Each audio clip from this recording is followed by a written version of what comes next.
Bonjour à tous. C'est un privilège de parler de CEO, d'autant plus que dans les visites que j'ai faites dans nos églises, quand nous en avons une église, puisque nous avons 22 communautés sans bâtiment, donc c'est toujours un peu délicat. Enfin, vous savez, une très belle église.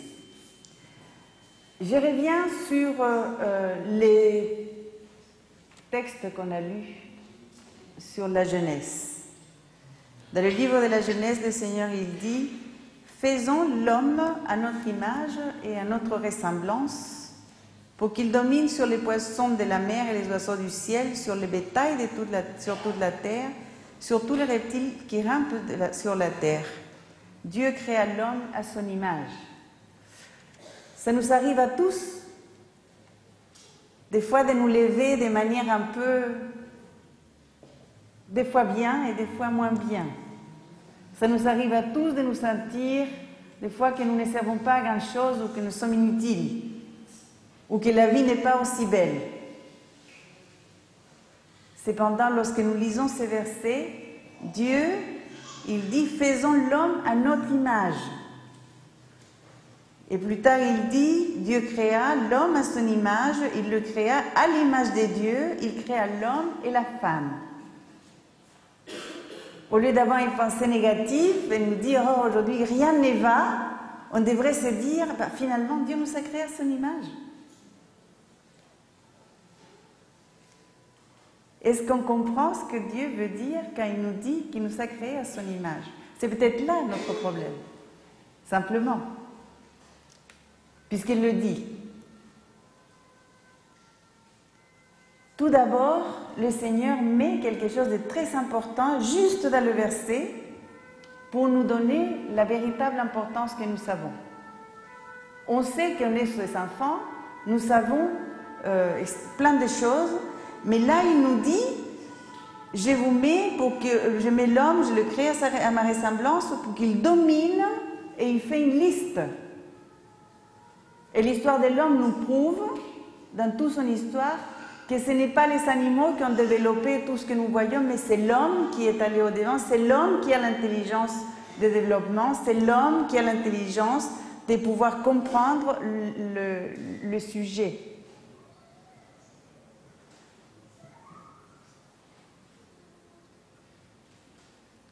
Dieu a créé l'humain pour que nous puissions donc dominer sur les restes de la création.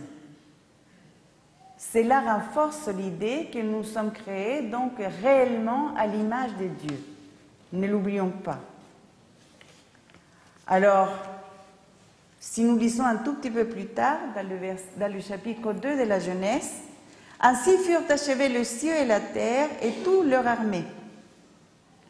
Dieu acheva au 7e jour son œuvre qu'il avait faite, et il se reposa au 7e jour de toute son œuvre qu'il en avait faite. » On pourrait se poser la question, pourquoi Dieu s'est-il reposé? N'est pas lui un Dieu omniscient, omnipuissant? A-t-il besoin de se reposer? Était-il fatigué après cette œuvre?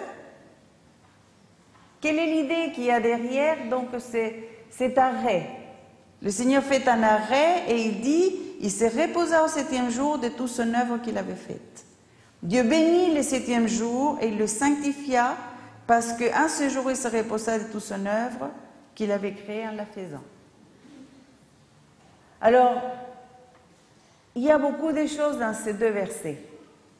Il y a tout d'abord la notion de séparer quelque part. Il y a une séparation, Dieu fait une coupure, il fait un travail, il fait une coupure, et la coupure n'est pas de dire juste on fait un break et on revient. Dans le break, le Seigneur, il a dit, on va faire un jour sacré. Il l'a béni. Il l'a béni, il l'a sanctifié, et il l'a béni, il l'a sanctifié parce que c'est le jour où il se reposa de toute son œuvre. Alors, on pourrait se poser la question, quelle est la relation entre la création des humains de la part de Dieu et le sabbat?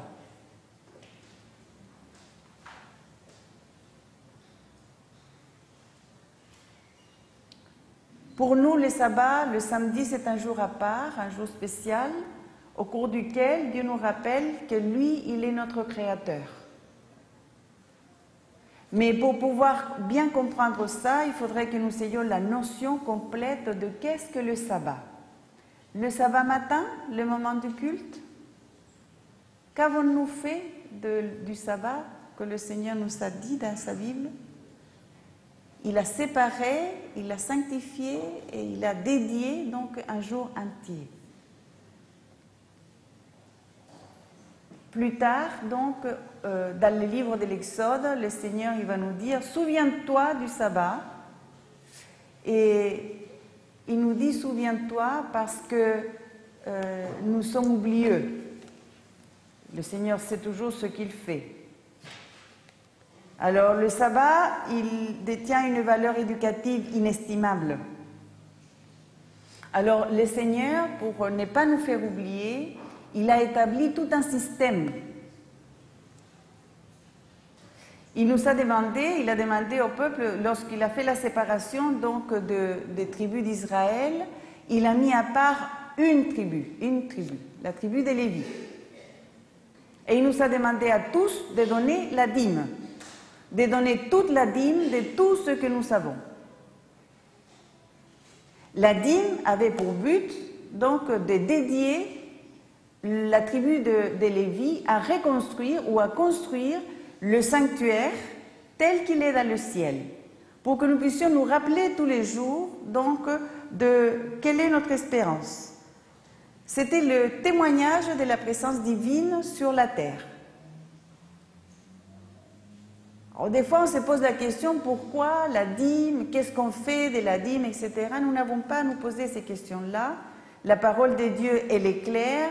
Elle dit, j'ai séparé la tribu, c'est eux qui vont donc s'occuper des milieux des cultes, c'est eux qui vont perpétuer mon nom, perpétuer mes sabbats, etc.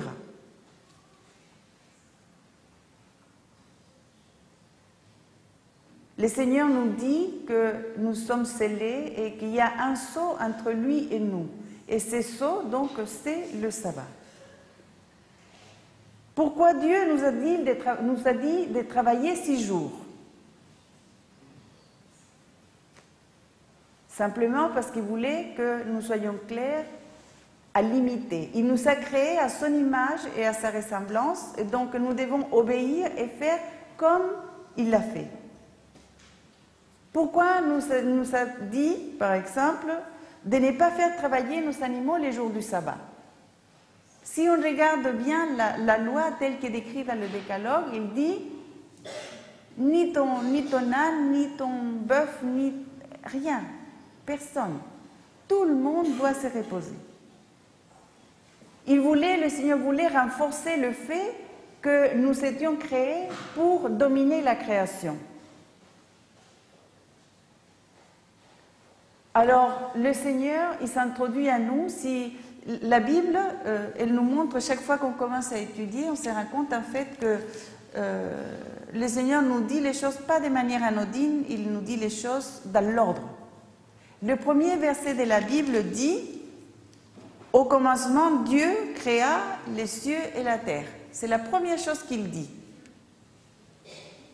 Il aurait pu nous expliquer dans le ciel était constitué de telle et telle manière, tel ordre, Dieu était organisé de telle et telle façon. Or, il dit, au commencement, Dieu créa les cieux et la terre. La première carte de présentation, c'est un Dieu créateur.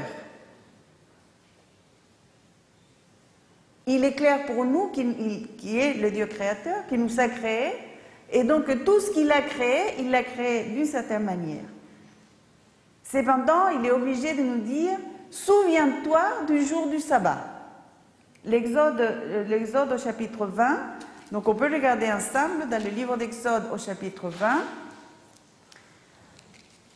à partir du verset 8, « Souviens-toi du jour de repos pour le sanctifier. Tu travailleras 6 jours et tu feras tout ton ouvrage, mais le 7e jour est le jour de repos de l'Éternel ton Dieu. Tu ne feras aucun ouvrage, ni toi, ni ton fils, ni ta fille, ni ton serviteur, ni ta servante, ni ton bétail, ni l'étranger qui est dans tes portes. Car en 6 jours l'Éternel a fait les cieux et la terre et la mer, et tout ce qui est contenu, et il s'est reposé le 7e jour. C'est pourquoi l'Éternel a béni le jour de repos, et il l'a sanctifié.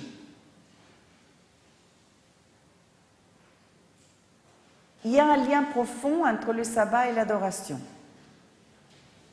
Dieu s'introduit à nous comme un Dieu créateur. On peut se poser la question, pourquoi c'est la première chose que Dieu nous dit en ouvrant la Bible. La première phrase, Dieu est un Dieu créateur. Alors si on lit dans l'Apocalypse, le chapitre 14 de l'Apocalypse, dans le verset 7, Apocalypse 14 et verset 7, il est dit, « Il disait d'une voix forte, craignez Dieu et donnez-lui la gloire, car l'heure de son jugement est venue, et adorez celui qui a fait le ciel, la terre, la mer et les sources des eaux. » Du début jusqu'à la fin, Dieu est un Dieu créateur. C'est sur ça que Dieu s'appuie pour réclamer notre adoration. Dans un commentaire biblique,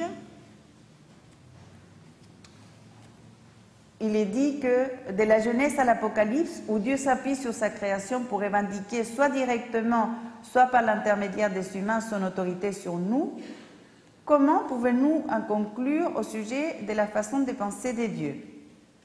Nous apprenons tout d'abord que la revendication première, consistante et simple de son autorité sur les humains et son travail de création, Dieu dit aux humains, je vous ai créé, alors vous devez m'obéir.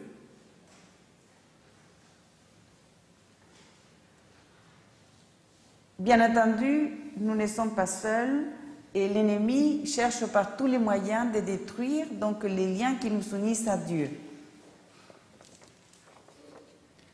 On peut imaginer un terrible divorce, par exemple, qui implique des enfants. La mère qui déteste le père et se sent en compétition avec lui. Donc, il essaye de mettre les enfants contre le père et le père contre la mère. Il y a beaucoup de choses et on voit aujourd'hui notre société qui décline parce que nous sommes nous les humains qui détériorons donc les valeurs. Le but donc n'est pas simplement de chercher à détruire l'autre, mais c'est simplement d'accaparer l'amour de l'enfant pour soi et seul pour soi. De la même manière, Satan nous accapare avec tout ce qu'il nous propose aujourd'hui, et Dieu sait ce sont nombreuses les options que nous avons pour nous détourner donc, de notre but, pour nous détourner des réels plans que le Seigneur a pour chacun d'entre nous. Vous avez sûrement entendu des personnes qui disent que les jours de création, ce sont des jours prophétiques ou des jours symboliques. Et que si on regarde certaines autres choses, un jour peut signifier 1000 ans. Ne confondons pas les prophéties, ce n'est pas la même. Le Seigneur parle clairement dans le livre de la Genèse. Ce sont des jours, la semaine a été instaurée à la création, tout comme les sabbats, depuis l'origine. Le sabbat est un moment important. C'est un moment d'étude, un moment de prière et d'adoration de Dieu.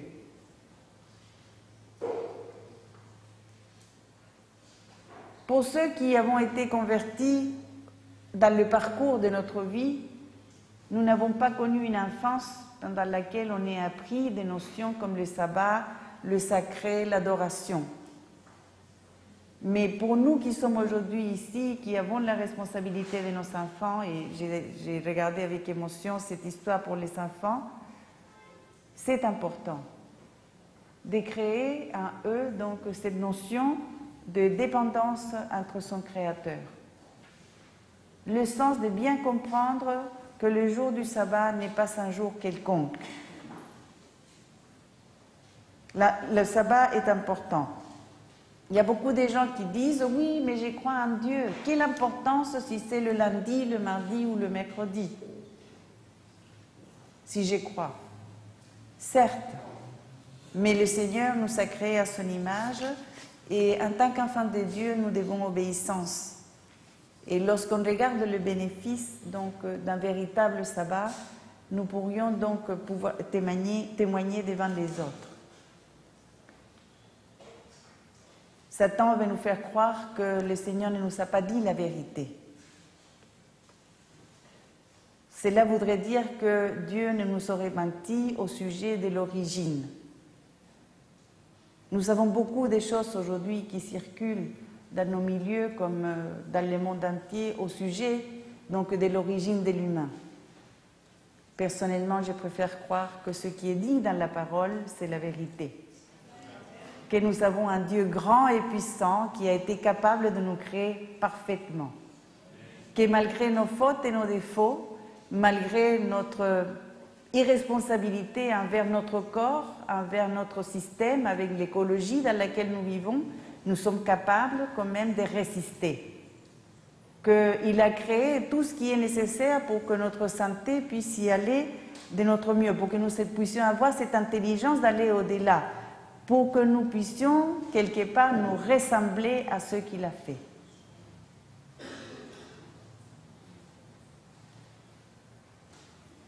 Lorsque nous lisons le livre de l'Apocalypse, nous pourrions comprendre qu'il y a un certain nombre d'allégories et d'interprétations et de symbolismes.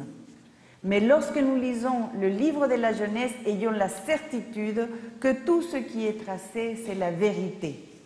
Et que le Seigneur nous a créés à son image et qu'il nous a donné un jour pour nous reposer, pour que nous puissions faire de la même manière qu'il l'a fait. L'apôtre Paul, dans le livre des Colossiens, que nous avons lu, dans le livre des Colossiens au chapitre 1, et dans les versets 15 à 18, il dit « Le Fils est l'image du Dieu invisible, le premier-né de toute la création. Car en lui ont été créées toutes les choses qui sont dans les cieux et sur la terre, les visibles, les invisibles, trône, dignité, domination, autorité. Tout a été créé par lui et pour lui. Il est avant toute chose et toute chose subsiste à lui. Il est la tête de l'Église, etc. Nous voyons bien que le Seigneur Jésus était à l'origine dans la création. Il est le premier en tout, y compris dans la création, y compris dans la mort. Lorsque Jésus est mort, si vous regardez le texte, il y a un texte dans le livre des Jean, ou dans le livre de Matthieu, pardon, dans le chapitre 27, qui dit que, on peut le lire pour que ce soit clair, Matthieu au chapitre 27, pardon.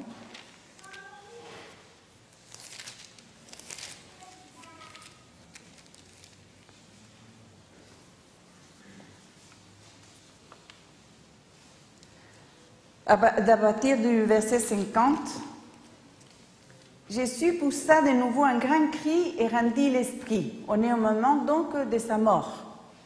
Et voici, les voiles du temple se déchira en deux, depuis le haut jusqu'en bas, la terre trembla, les rochers s'effandirent, les sépulcres s'ouvrirent, et plusieurs corps des saints qui étaient morts ressuscitèrent.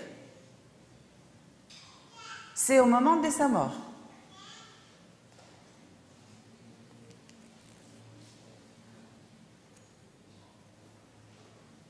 Alors, dans le chapitre 28 et le verset 1, après le sabbat, à l'aube du premier jour de la semaine, Marie de Magdala et l'autre Marie allèrent voir le sépulcre, et voici qu'il y eut un grand tremblement de terre, car un ange du Seigneur descendit du ciel, vient rouler la pierre et s'assit dessus.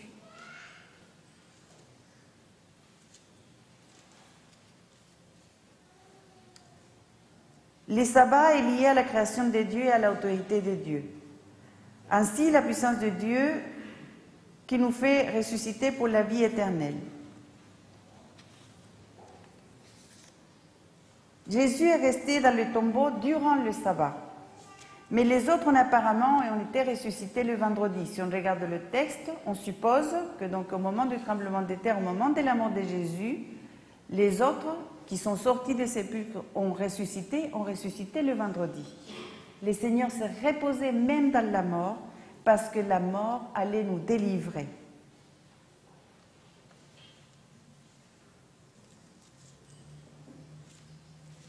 Jésus nous a libérés de l'esclavage du péché à travers sa mort. Nous obéissons à Dieu à cause de ce qu'il a fait pour nous. Alors nous pouvons très facilement concevoir un mémorial de la création et un mémorial de notre salut. Dieu nous a donné la vie et il nous a donné la vie et il nous a donné aussi la possibilité d'une vie éternelle. Cela n'a simplement de relation qu'avec la puissance de Dieu. Jésus, resté dans le tombeau durant le sabbat, nous montre qu'il a été respectueux donc de ce qu'il a fait son Créateur. Le Seigneur aurait pu le prendre immédiatement. Simplement, il a attendu donc que tout se soit fait dans l'ordre. Jésus s'est reposé le sabbat, tout comme il s'est reposé avant le grand œuvre de création. Ainsi, il s'est aussi reposé donc au moment de l'œuvre du salut pour chacun d'entre nous. C'est la seule explication raisonnable que nous puissions trouver.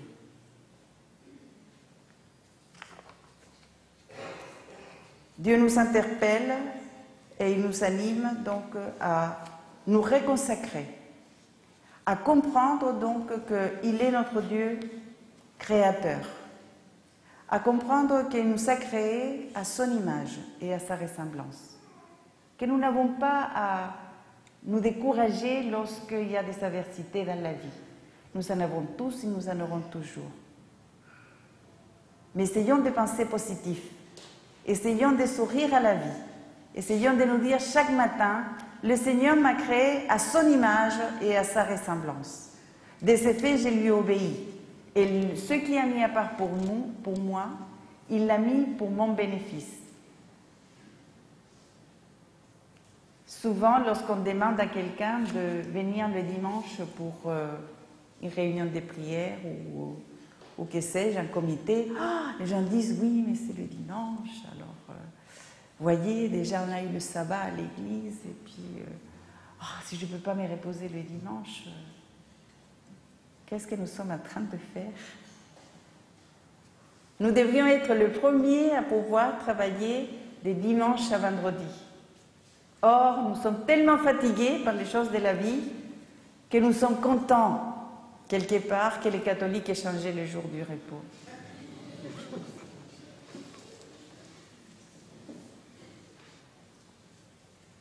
Nous devrions être heureux de nous dire que nous avons 6 jours pour travailler et 1 jour pour nous reposer. Que le sabbat, nous devrions le comprendre comme un jour de repos. De laisser nos charges, de laisser nos lourdeurs ailleurs, à l'entrée, où vous voulez, et de pouvoir repartir avec ces plumes de joie, de paix, d'envie de vivre et de voir autre chose. Le Seigneur nous a marqué de son sceau. Il a fait en 6 jours ce qu'il fallait et il l'a sanctifié. Donc prenons les jours du sabbat dans ce sens. Reconsacrons-nous à comprendre et à refaire donc dans le sabbat un moment de délice.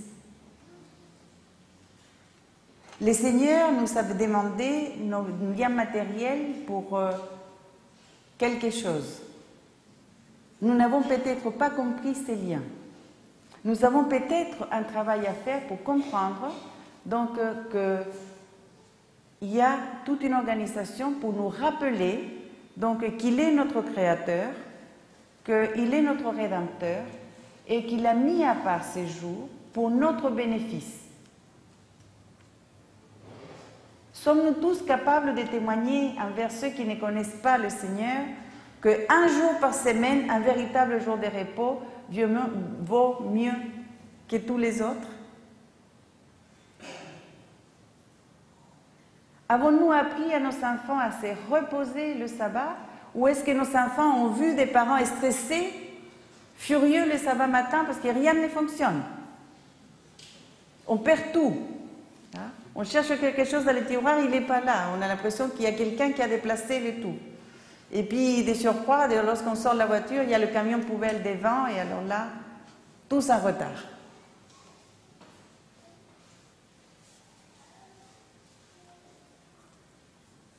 Le sabbat, c'est un moment de délice qui devrait commencer le vendredi soir, qui devrait commencer donc à la maison par des moments de paix, par des moments de joie dans lesquels on puisse partager, on puisse apprendre. Peut-être à la maison, peut-être dans les champs, peut-être dans un parc à observer la nature. Nous sommes tous aujourd'hui dans une vie de stress et de mille choses à faire à la fois. Aujourd'hui, je devais être à l'Assemblée régionale et en plus là, et en plus là, et en plus là. Il faut faire un choix. Alors lorsque Saoli m'a invité, je l'ai baladé, je ne sais plus combien de temps avec les dates, parce que vraiment, entre les assemblées régionales et les activités fédérales, je ne voyais pas quand je pouvais venir ici. Personne n'est indispensable nulle part. Alors j'ai dit, bon, j'ai fait le choix, je n'y vais pas à l'Assemblée de l'Ouest, je viendrai à Neuilly. Parce que j'ai besoin de repos. J'ai besoin de m'arrêter un peu et regarder une église vivre, grandir, se développer, être heureuse.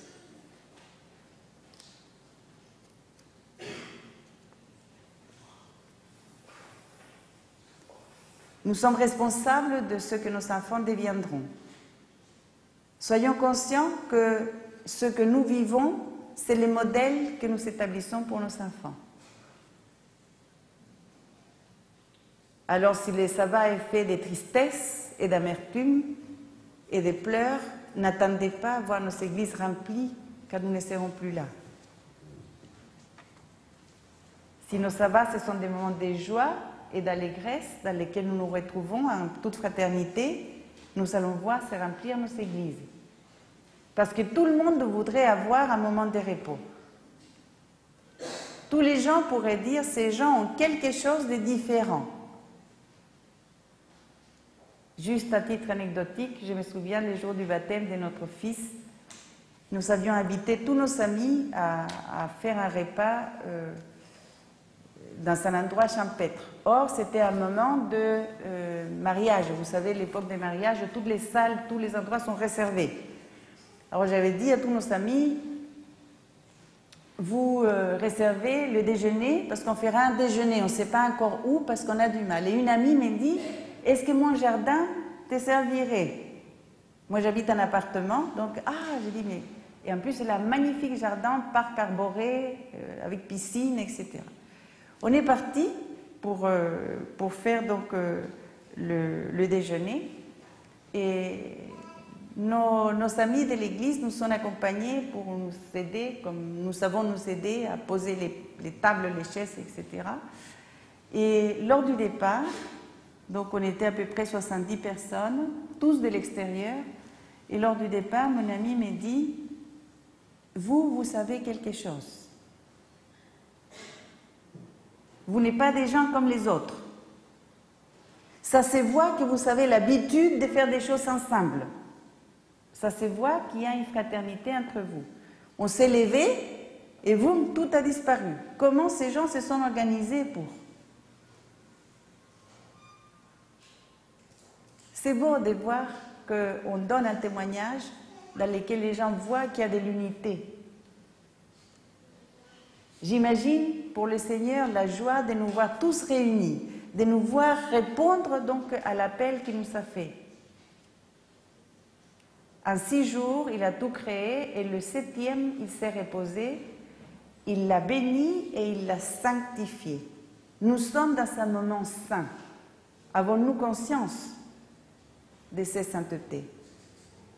Avons-nous conscience donc que nous avons le privilège de pouvoir être candidats à la vie éternelle. Cela dépend de ce que nous voulons accepter. Je vous encourage à chacun à penser positivement chaque matin, à nous dire que nous avons été créés à l'image de Dieu, que Dieu nous a livrés de l'esclavage où nous étions. L'esclavage du peuple d'Israël, c'est la symbolique de notre vie, de l'esclavage de notre vie spirituelle. De l'esclavage que nous nous rendons avec notre temps, que nous gérons mal, que nous sommes toujours débordés et nous devons courir. Faisons l'arrêt nécessaire et le Seigneur nous a donné donc le modèle, c'est le sabbat. Que nous puissions donc avoir plein de beaux sabbats dans cette vie et dans la vie éternelle. Que nous puissions tous être avec les bras grands ouverts le jour du retour du Seigneur. Que nous puissions donc encourager d'autres qui sont perdus peut-être ou découragés. Non, peut-être pas par nos mots, parce que nous ne savons pas tous parler, je ne suis pas pasteur, mais par nos vies, par nos attitudes, par nos sourires. Pour que nous puissions donc amener à d'autres à comprendre que le Dieu créateur est un Dieu qui savait donc ce qu'il était en train de faire et que tout ce qu'il fait, c'est pour notre bénéfice. Que nous vivons des sabbats ici et des sabbats éternellement. Au nom de Jésus. Amen.